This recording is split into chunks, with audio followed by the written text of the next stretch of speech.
sannivedana හා මාධ්‍ය අධ්‍යයන විෂය ධාරාවේ sannivedana ආකෘතිය යටතේ ඔයාලට ඉගෙන ගන්න තියෙන විශේෂම ආකෘතියක් විදිහට ලැස්වැල් ආකෘතිය දක්වන්න පුළුවන්.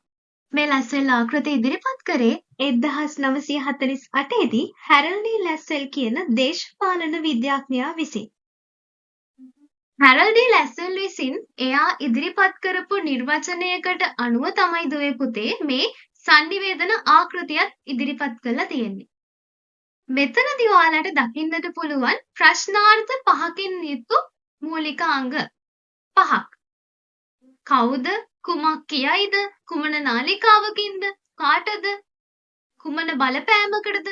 මෙන්න මේ විදිහට ප්‍රශ්නාර්ථ පහකින් ලැස්වැල් විසින් මේ ආකෘතිය ඉදිරිපත් කරලා තියෙනවා. මෙතනදී කවුද? sannivedakaya. කුමක් කියයිද? සංදේශය. කුමන නාලිකාවකින්ද? මාධ්‍ය. කාටද? ග්‍රාහකයාට. කුමන බලපෑමකටද? බලපෑම. මේ විදිහට ඔහු sannivedanaye මූලිකාංග මේ ආකෘතිය තුලින් දක්වලා තියෙනවා. දෙවන ලෝක යුද්ධ සමයේදී භාවිතා කරපු ප්‍රචාරණ විධික්‍රම පිළිබඳව අධ්‍යයනය කරපු මේ ඇමරිකානු ජාතික හැරල්ඩ් ඩී ලැස්වැල් විසින් මේ ආකෘතිය ගොඩනැගලා තියෙනවා.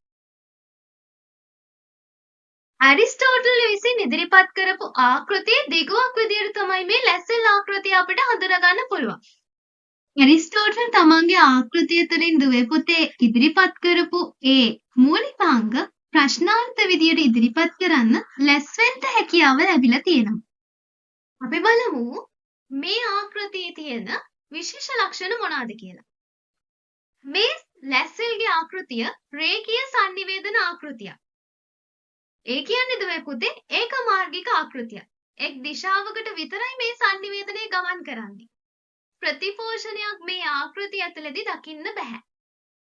ප්‍රශ්නාර්ථ වලින් යුක්ත මූලිකාංග පහක් ක්‍රියාත්මක වෙන මේ ලැස්වැල් ආකෘතියේ බලපෑම ගැන තමයි වැඩිම අවධානයක් යොමු කරලා තියෙන්නේ. ඒ කියන්නේ දුවේ පුතේ ග්‍රාහකයා ගැන යොදලා තියෙන අවධානය ඊටම අඩුයි. මෙන්න මේ විදිහට ඇරිස්ටෝටල් විසින් ඉදිරිපත් කරන රේඛීය sannivedana ආකෘතියක් වන මේ sannivedana ආකෘතිය ඇතුලේ sannivedanaya ක්‍රියාත්මක වන විදිය වර්තමානයේ උදාහරණයක් විදියට අපට ජනමාධ්‍ය ක්‍රියාකාරීත්වය දක්වන්නට පුළුවන්. ජනමාධ්‍ය ඇතුලේදී ග්‍රාහකයාට නැවත ප්‍රතිපෝෂණයක් ලබා දෙන්න අවස්ථාවක් ලැබෙන්නේ නැහැ.